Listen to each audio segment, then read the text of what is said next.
एक ऋषि ने क्रोधवश अपने पुत्रों को आदेश दिया, अपनी माँ का सर धड़ से अलग कर दो। उनके 5 बेटों में से 4 बड़े बेटों ने एक एक करके यह पाप करने से इनकार कर दिया, लेकिन सबसे छोटा बेटा आगे आया, अपने पिता के आदेश पर एक ही बार में अपनी माँ की हत्या कर दी।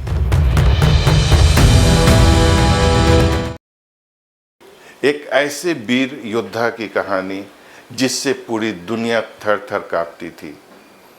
उन्होंने 21 बार पृथ्वी से अन्याय क्षत्रियों का संहार किया, जिससे नदी का पानी भी लाल हो गया। वह महान योद्धा कौन था?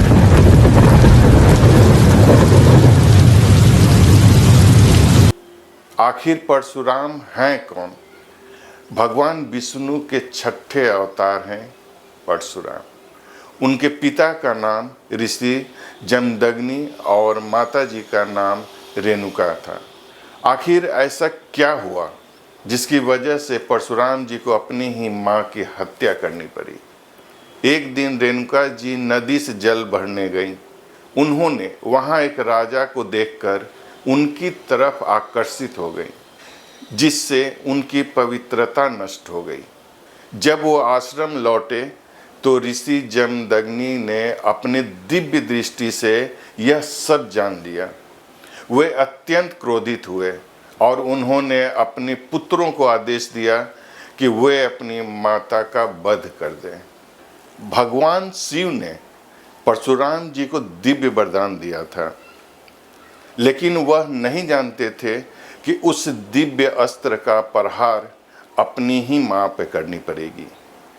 परशुराम जी ने पिता की आज्ञा को सर्वोपरि मानते हुए अपनी माता का वध कर दिया, पिता का क्रोध शांत करने के लिए। लेकिन पिता का क्रोध अब भी शांत नहीं हुआ था, क्योंकि चारों पुत्रों ने पिता की आज्ञा की अवहेलना किया था।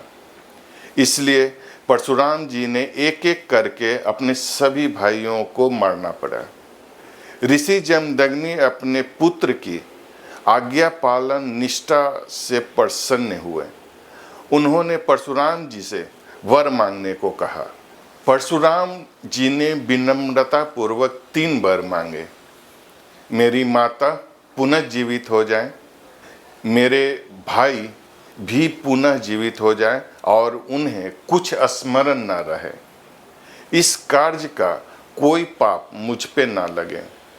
ऋषि जमदग्नि ने प्रसन्न होकर तीनों वरदान दे दिए। लेकिन परशुराम जी पंडित कुल में जन्म लेने के बाद भी योद्धा कैसे बन गए?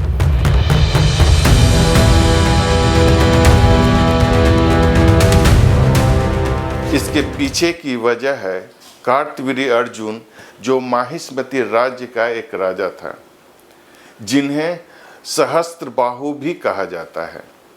सहस्त्रबाहु का अर्थ है जिसके 1000 भुजाएं हो, जिसने पूरी दुनिया पे कब्जा कर लिया था।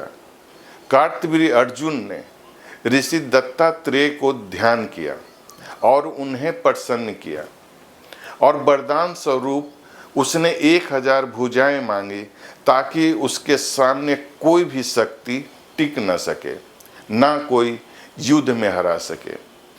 सहस्त्रबाहु का राज्य की वृद्धि के साथ साथ उसका अहंकार भी बढ़ता जा रहा था। वे खुद को सर्वश्रेष्ठ मानने लगा, इसलिए उसने क्रूरता और कमजोरों पर अत्याचार करने लगा। एक दिन सहस्त्रबाहु जंगल में भ्रमण करते हुए ऋषि जमदग्नि के आश्रम पहुँचे। उन्होंने वहाँ सभी की इच्छाएं पूरी करने वाली गौ माता कामधेनु के दर्शन किए। सहस्त्रबाहु लालच में अंधा होकर कामधेनु को बलपूर्वक अपने साथ ले आया।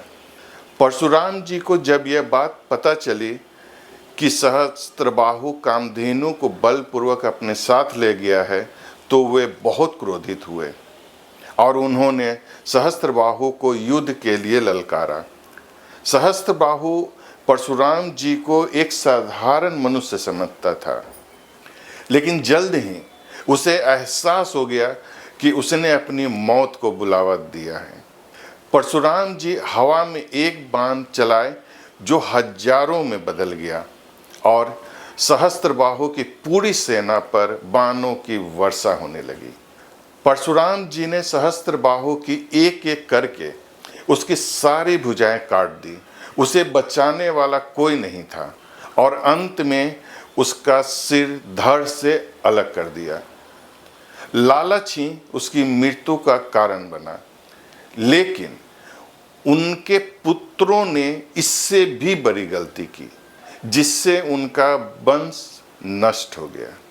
सहस्त्रबाहु की मृत्यु के बाद सभी पुत्र वहां से भाग गए, लेकिन बदले की भावना में उन्होंने ऋषि जमदग्नि के आश्रम पर हमला कर दिया और बड़ी बेरहमी से ऋषि जमदग्नि के शरीर पर 21 बार घाव करके उन्हें मार डाला। परशुराम अपने पिता की ऐसी हालत को देखकर क्रोधवश कार्तवीर अर्जुन की 21 पीढ़ियों को नष्ट करने की कसम खाई। ऐसा माना जाता है कि परशुराम ने कार्तवीर्य अर्जुन के 100 पुत्रों को निर्दयता पूर्वक मार डाला था। परशुराम जी ने गर्भवती स्त्रियों को छोड़कर सहस्त्रबाहु के पूरे 21 पीढ़ियों का वंश का संहार करते रहे। उसके बाद अन्य क्रूर, अधर्मी और अहंकारी योद्धाओं को भी मारना शुरू कर दिया। उन्होंने निश्चय किया कि किसी भी पापी योद्धा को जीवित नहीं छोड़ेंगे और यही था परशुराम जी के जन्म का असली उद्देश्य। इस एपिसोड में बस इतना ही। राधे राधे।